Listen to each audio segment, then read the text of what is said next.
Este é o roubo a banco mais engenhoso e alucinante que o mundo já viu. Não por causa de quanto eles roubaram, mas por causa de como eles o executaram. Um plano impecável que deixou os policiais completamente perplexos. E tudo começa com Dalton Russell encarando você e dizendo: "Recentemente eu planejei um roubo a banco perfeito."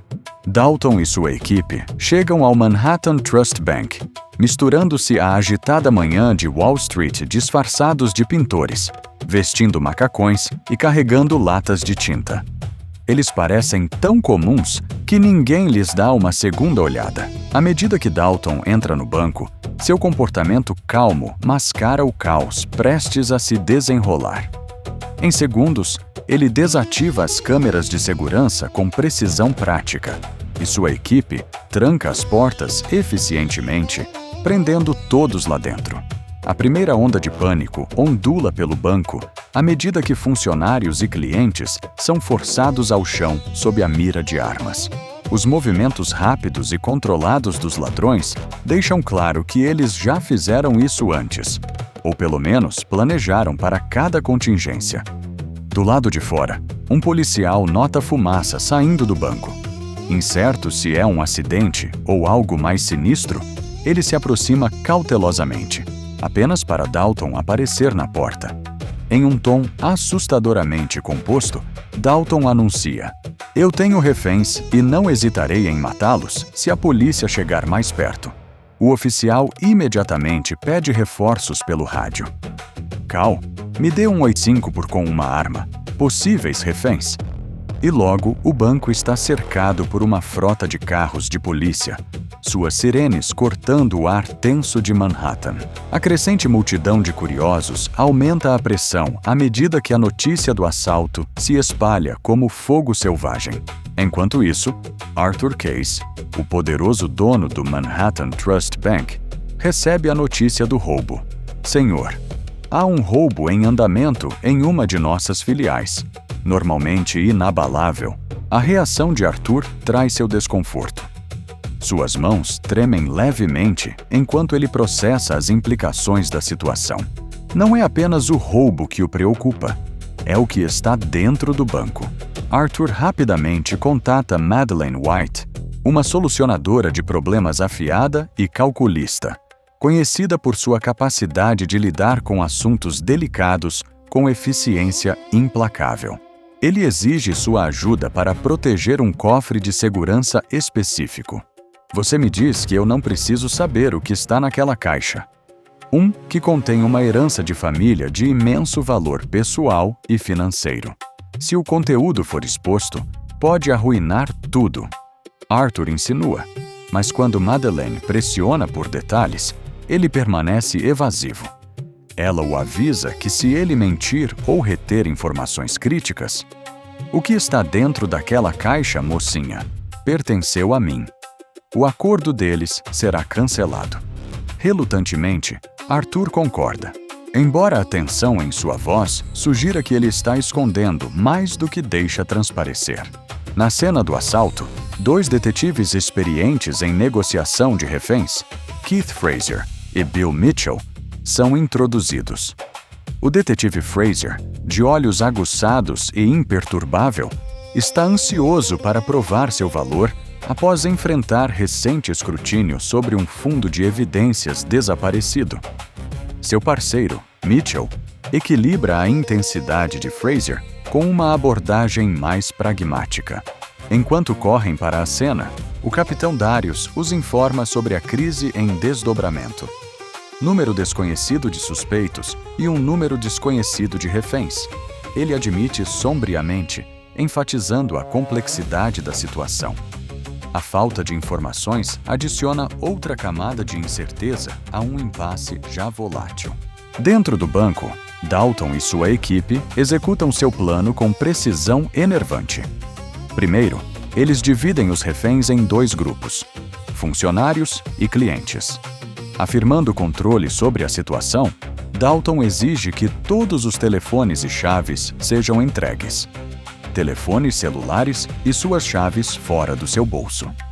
Quando um funcionário afirma nervosamente que deixou seu telefone em casa, Dalton friamente vasculha seu escritório e o encontra, revelando a mentira. Ok, eu estraguei tudo. Me desculpe, por favor. Sem hesitação, Dalton bate no homem à vista de todos os outros reféns, enviando uma mensagem clara. Desobediência não será tolerada. A sala fica em silêncio enquanto todos absorvem a lição. E outro homem apressadamente entrega suas chaves, com as mãos tremendo. Dalton, então, entrega um comando que choca a todos. Ele ordena que todos os reféns se despam até a roupa íntima e vistam macacões e máscaras idênticos fornecidos por sua equipe. Para vestir um desses trajes e essas máscaras, o efeito é imediato.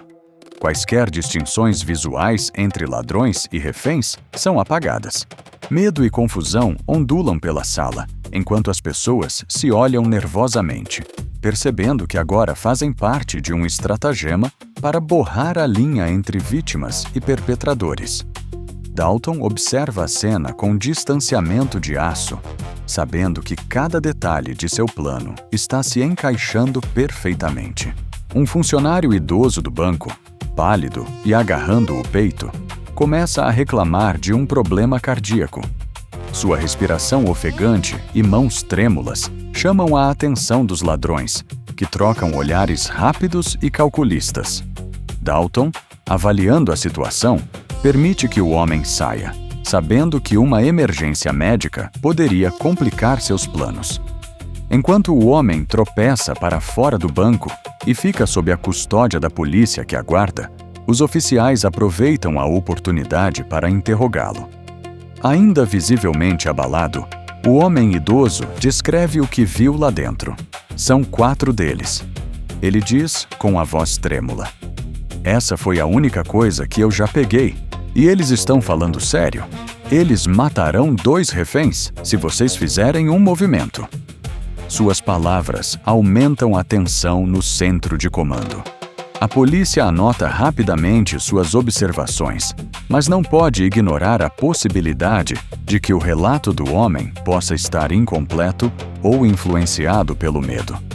Enquanto isso, dentro do banco, Dalton e sua equipe movem-se com propósito, navegando pelos corredores, passando pelo cofre e pelas fileiras de cofres de segurança.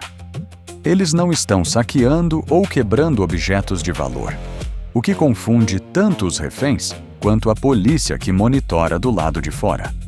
Em vez disso, os ladrões se concentram em algum tipo de atividade enigmática em uma sala de armazenamento. Seus movimentos precisos sugerem que este é o verdadeiro alvo do assalto, embora ninguém possa ainda juntar as peças do que eles estão atrás. No centro de comando, o capitão Darius atualiza Fraser e Mitchell sobre os últimos desenvolvimentos. O testemunho do refém idoso oferece alguma percepção, mas está longe de ser o quadro completo. Aumentando sua frustração, as imagens de vigilância dentro do banco são inúteis.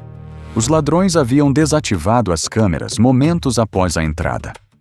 "Estamos voando às cegas", Darius admite, à medida que a tensão na sala aumenta. Mitchell, ansioso por uma pista, volta sua atenção para a van de fuga dos ladrões.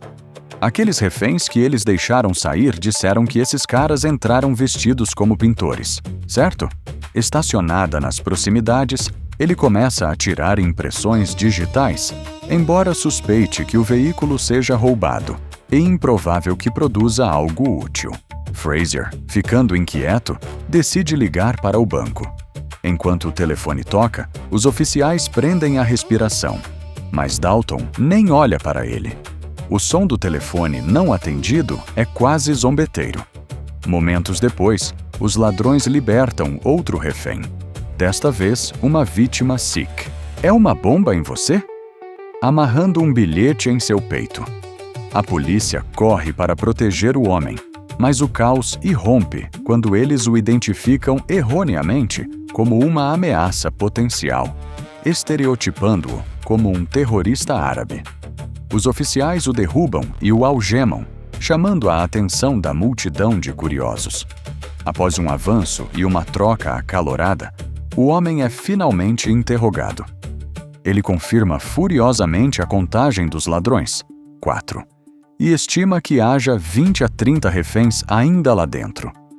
Os oficiais, envergonhados, mas focados, adicionam seu testemunho ao crescente dossiê sobre a situação. O bilhete amarrado ao refém libertado aumenta as apostas. Ele exige 2 ônibus e um avião a jato até às 21 horas, ameaçando matar um refém a cada hora, se suas demandas não forem atendidas.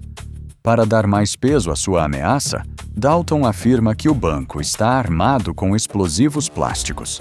Fraser, no entanto, não está convencido. Não vamos dar nada a eles. Ele diz à sua equipe: até que eu fale com eles, eles não ganham nada, nem mesmo uma xícara de café. Seu comportamento calmo, escondendo o peso da decisão. Não até que tenhamos comunicação direta com o líder deles. Sua resolução fortalece o foco da equipe, mesmo enquanto o relógio corre. Como se a situação já não fosse complicada, Arthur Case, o poderoso dono do Manhattan Trust Bank, chega sem avisar ao centro de comando da polícia. Vestido impecavelmente, apesar de sua ansiedade visível, Case se oferece para providenciar um avião para os ladrões, levantando mais do que algumas sobrancelhas. Fraser e os outros oficiais ficam imediatamente suspeitos. Por que você está aqui e por que se importa tanto? Onde podemos encontrá-lo se precisarmos de algo? Darius pergunta incisivamente, mas Case se esquiva da pergunta. Em vez disso, ele insiste na importância de resolver a situação de forma rápida e discreta antes de ser escoltado para fora. De volta ao interior do banco, os ladrões fazem outro movimento, solicitando comida para os reféns. Para Fraser, esta é a oportunidade que eles estavam esperando. Ao mesmo tempo que garantem que a entrega pareça rotineira, a polícia se prepara para contrabandear um dispositivo de escuta com a comida, esperando finalmente ter um vislumbre do que está acontecendo atrás das portas trancadas. Os ladrões escolhem pizza para a entrega de comida, imaginando que a refeição comunitária encorajará os reféns a se reunirem e conversarem, proporcionando a eles um impulso no moral. Do lado de fora, a polícia se apressa para tirar vantagem da situação. As pizzas estão bem, elas podem estar um pouco frias.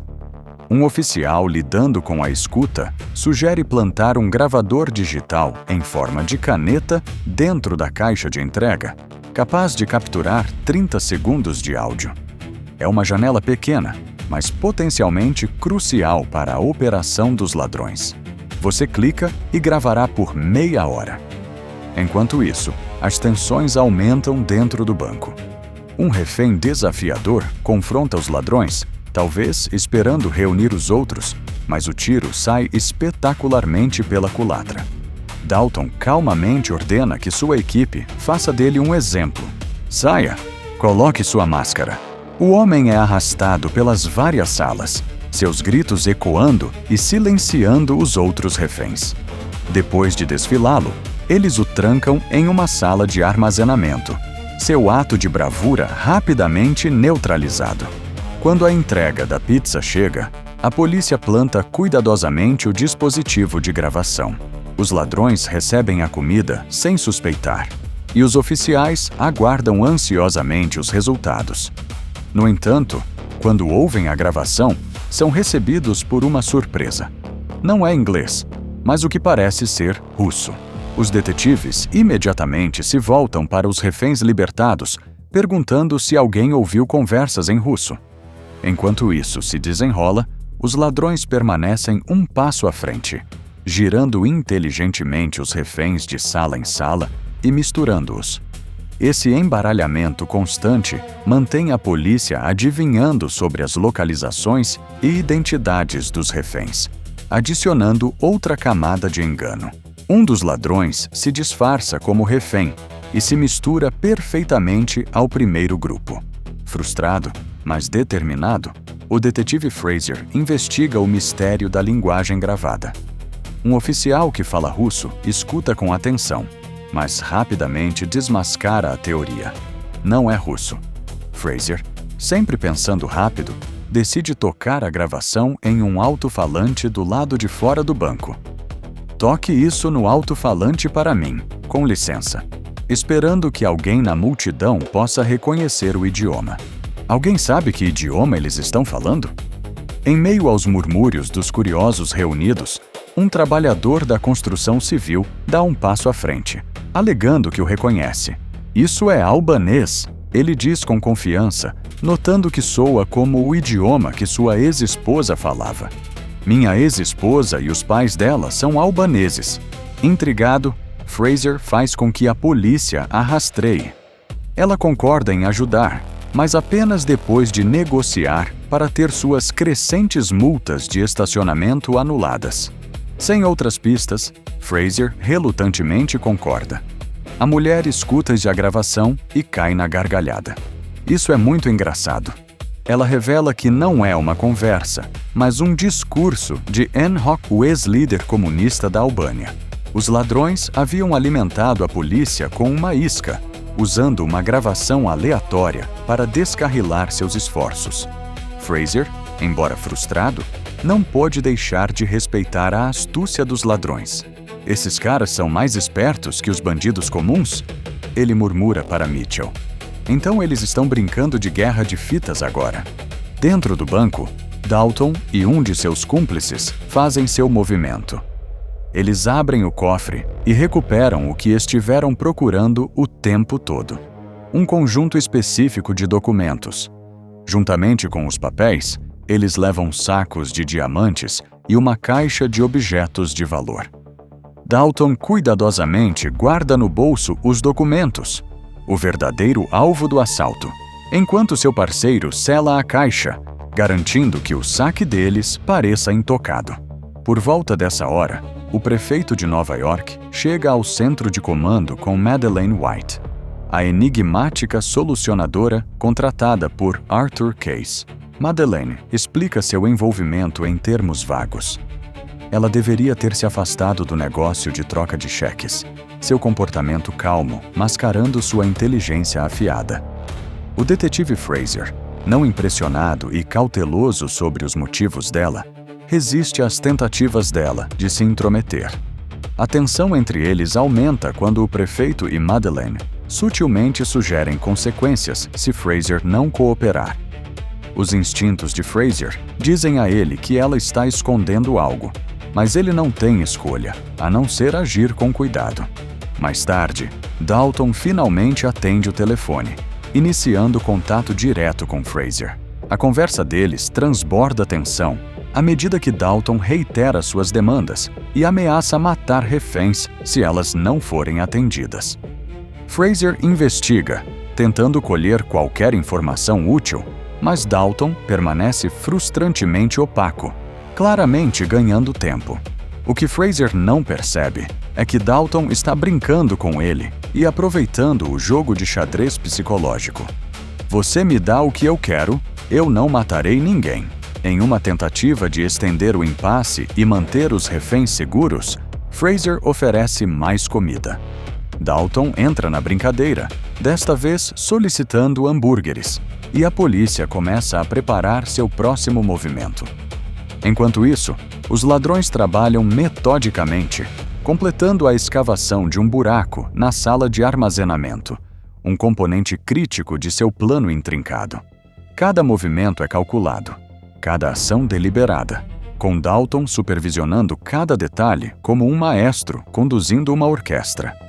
Do lado de fora, a polícia continua sem saber o que está se desenrolando sob seus pés. Teve que agendar e eles sabem exatamente o que vamos fazer. Após sua ligação enigmática com Fraser, Dalton muda sua atenção para um novo jogador no jogo, Madeleine White. Madeleine, sempre a negociadora persuasiva, consegue convencer Dalton a se encontrar com ela frente a frente dentro do banco. É um movimento ousado, mas que ela executa com sua calma e confiança características. Ao entrar no banco, ela é meticulosamente revistada pelos ladrões antes de ser escoltada até Dalton. A conversa deles é um intenso jogo de inteligência. Madeleine oferece a Dalton uma tentativa de acordo. Eu te fiz uma oferta tão doce. Eu realmente não acho que você tenha muitas alternativas. Uma sentença de prisão curta e 2 milhões de dólares americanos esperando por ele em sua libertação, em troca do conteúdo de um cofre de segurança específico. As apostas de sua oferta são claras, mas Dalton não se impressiona. Ele se inclina para a frente, abaixando a voz, e solta uma bomba. O conteúdo daquela caixa são documentos incriminatórios que revelam o passado sombrio de Arthur Case. Case, o estimado presidente do banco, colaborou com os nazistas durante a Segunda Guerra Mundial enquanto trabalhava na Suíça com os nazistas para enriquecer enquanto tudo ao seu redor. Os documentos expõem seu papel na lavagem de dinheiro e ele usou seu dinheiro de sangue e lucrou com bens judeus roubados. Dalton sorri maliciosamente, deixando a gravidade de sua revelação ser assimilada. Ele deixa claro para Madeleine que não confia nela ou em Arthur Case. Os documentos não são apenas evidências, são seu seguro. Se eu for pego, Dalton diz friamente, esses papéis garantirão que você e seu chefe me mantenham vivo. Ele deveria ter destruído isso há muito tempo. Ele não fez. Então agora é meu. Suas palavras deixam Madeleine visivelmente perturbada, embora ela tente esconder. Depois de sair do banco, Madeleine se encontra com Fraser. Ela diz a ele que Dalton é excepcionalmente inteligente e, apesar de suas ameaças, não parece ser um assassino. Fraser escuta com atenção, suas suspeitas sobre os motivos mais profundos de Dalton crescendo. Frustrado pela falta de progresso, Fraser decide que é hora de quebrar as regras. Ele está convencido de que Dalton está sempre um passo à frente e que a cartilha usual não funcionará. Fraser liga para Dalton e se oferece para providenciar o avião que ele exigiu com uma condição. Fraser deve ter permissão para entrar no banco para verificar os reféns. Após uma pausa tensa, Dalton concorda. Me encontre na porta da frente, preparando o palco para outro movimento calculado. Dentro do banco, Dalton escolta Fraser pela cena caótica, mas estranhamente controlada. Os reféns, ainda usando macacões e máscaras idênticos, sentam-se em grupos mistos. Fraser os observa cuidadosamente, notando que parecem ilesos e relativamente calmos. Um refém se destaca para ele. Um menino. Fraser implora a Dalton que liberte a criança. Deixe-me levar o garoto. Mas Dalton recusa, seu tom firme, mas não agressivo. Antes de sair, Fraser faz um movimento ousado. Enquanto eles se aproximam da saída, ele tenta agarrar a máscara de Dalton, na esperança de revelar sua identidade.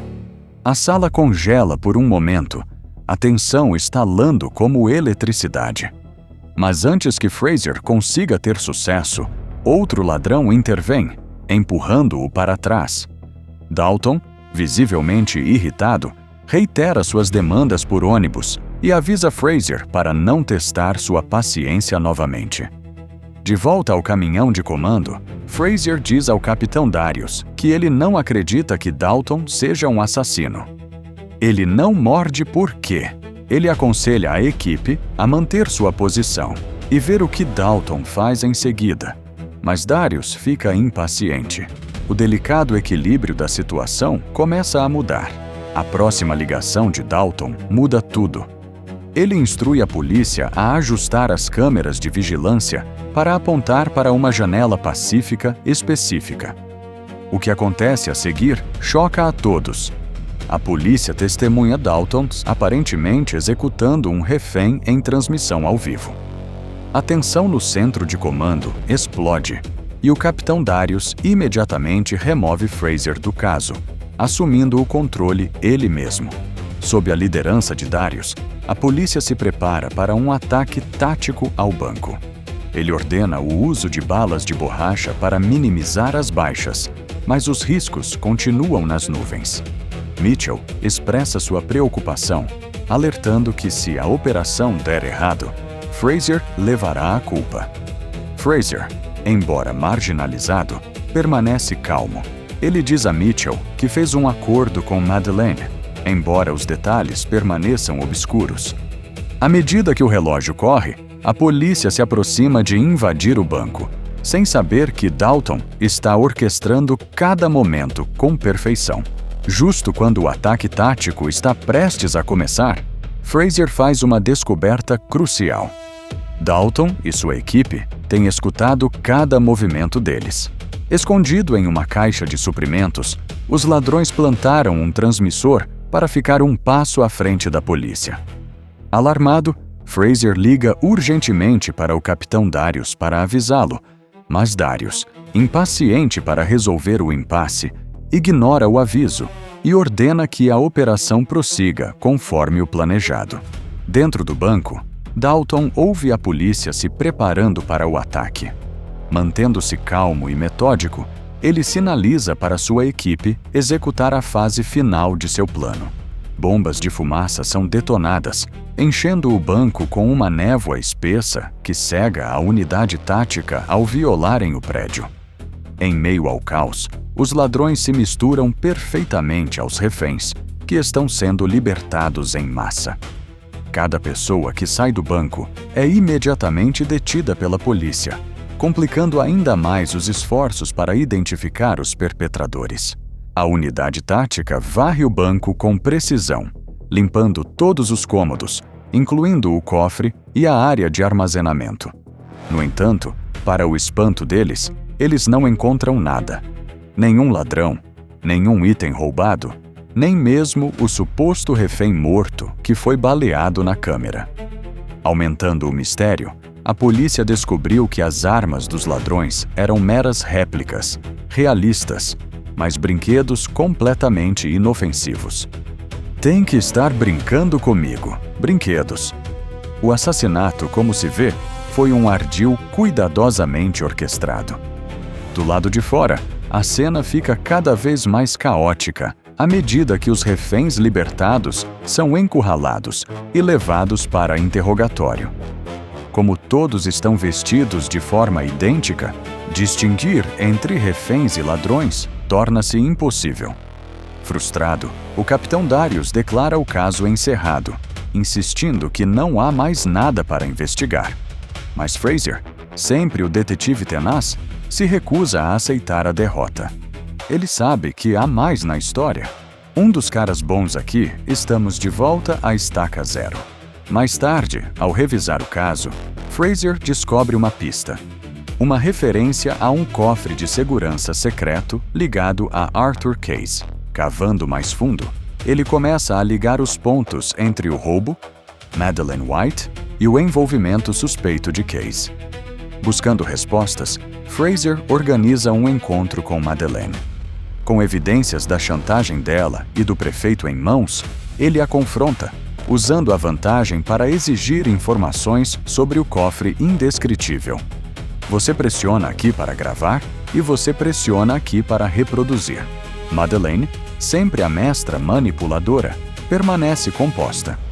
Ela oferece uma dica enigmática sobre o significado da caixa e aconselha fortemente Fraser a deixar o caso de lado. Enquanto isso, Madeleine se encontra com Arthur Case para tranquilizá-lo de que Fraser não representará uma ameaça. No entanto, ela avisa que Dalton ainda mantém os documentos incriminatórios como alavancagem. Claramente, ele tem uma opinião muito baixa de você. Case, visivelmente abalado, confessa a verdade sobre o conteúdo da caixa. Além de diamantes e documentos sensíveis, diamantes. O cofre continha um anel Cartier, uma joia que outrora pertenceu a um homem judeu, que Case traiu aos nazistas durante a Primeira Guerra Mundial em troca de uma fortuna. A revelação expõe a profundidade da culpa de Case e as distâncias que Dalton percorreu para descobri-la. Uma semana após o assalto, a genialidade do plano de Dalton é finalmente revelada. Escondido atrás de uma parede falsa construída na sala de armazenamento, Dalton havia ficado dentro do banco o tempo todo. Enquanto a polícia vasculhava as instalações e interrogava reféns, Dalton permanecia em seu esconderijo, esperando calmamente que a comoção diminuísse. Com os diamantes, documentos e anéis Cartier seguros em sua posse, ele emerge de seu esconderijo após uma semana inteira. Vestido casualmente, ele sai pela porta da frente do banco. Eles estão vindo atrás de mim? Não posso dizer. Misturando-se sem esforço à multidão agitada. É a saída perfeita, executada com precisão cirúrgica. Fora do banco, os cúmplices de Dalton esperam discretamente, prontos para um encontro, enquanto Fraser e Mitchell chegam à cena para executar uma ordem judicial para abrir o infame cofre de segurança. Fraser, sem saber, passa raspando por Dalton, que desaparece na cidade como um fantasma. Dentro do cofre, Fraser finalmente abre a caixa misteriosa, apenas para achar seu conteúdo tanto desconcertante quanto condenatório. Não há vestígios dos documentos ou dos diamantes. Em vez disso, ele descobre um único chiclete, o anel Cartier e um bilhete manuscrito de Dalton. As mensagens são sucintas, porém provocativas. Siga o anel. Siga o anel. Fraser segura o bilhete em uma mão e o anel na outra. O peso do mistério pressionando sobre ele enquanto ele junta as peças das implicações. A verdadeira genialidade do plano de Dalton começa a clarear para ele. O roubo não era apenas sobre dinheiro ou diamantes. Era sobre expor um crime de décadas e levar um homem poderoso à justiça. Fraser, determinado a descobrir a verdade, recusa-se a deixar o caso de lado.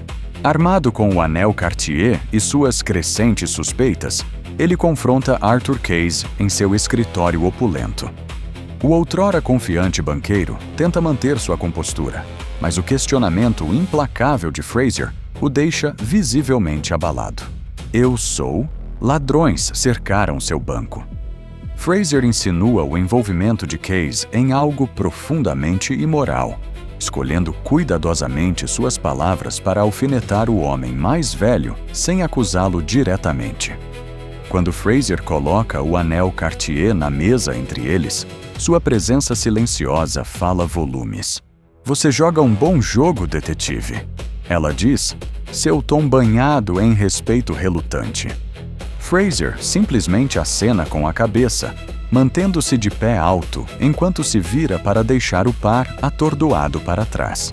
Nos momentos finais do filme, Fraser retorna ao seu modesto apartamento. Ao tirar sua jaqueta, algo cai do bolso. Um pequeno diamante. Ele o pega, com a mente acelerada. Dalton, de alguma forma durante seu breve encontro no banco, o mestre ladrão havia deslizado a joia no bolso de Fraser. Desculpe, com licença. Um presente de despedida ou talvez um desafio. Fraser senta-se, virando o diamante em sua mão, um sorriso malicioso se formando em seus lábios. É um reconhecimento silencioso do jogo que eles jogaram. Um construído sobre inteligência, estratégia e um entendimento mútuo das áreas cinzentas entre o certo e o errado. Por todas as suas diferenças, o detetive e o criminoso compartilham um raro respeito pela inteligência e resolução um do outro. A câmera se detém na expressão pensativa de Fraser enquanto ele coloca o diamante em sua mesa. O mundo do lado de fora de sua janela zumbe com a vida da cidade, sem saber das batalhas secretas travadas dentro de seus muros. A tela escurece, deixando o público para refletir sobre as complexidades morais da justiça, do poder e do brilhantismo do crime perfeito de Dalton Russell. Curtiu esse recap? Então, clica aqui na tela para assistir o próximo vídeo. A história agora é sobre o garoto que era o mais humilhado da escola e voltou 20 anos depois como um agente da CIA implacável. Descubra como isso aconteceu e todas as reviravoltas desse filme sensacional. Aproveita, se inscreve no canal e deixa o seu like para fortalecer.